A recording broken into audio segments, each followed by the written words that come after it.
நாடோடி தென்றல் தான் ராஜா சார் வந்து பாரதிராஜா அவர்களுக்கு வந்து இசையமைத்த கடைசி படம் அப்படின்னு நான் நினைக்கிறேன். ஏன்னா, அந்த கதையே வந்து ராஜா சாருடைய கதை தான்.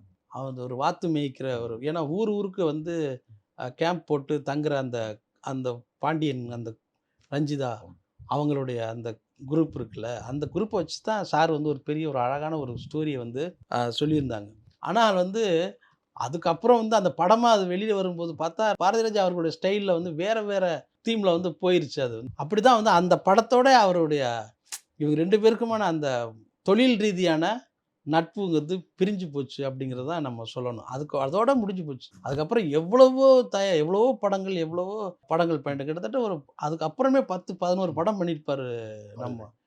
ஆனால் இந்த 11 படங்களும் அறிவிப்பு வரும்போது, இந்த படத்துல ராஜா சார் இருக்க மாட்டாரா? அப்படிங்கிற ஒரு ஏக்கம் வந்து தமிழ்நாடு முழுக்க ரசிகர்களுக்கு வந்து ஏற்பட்டது.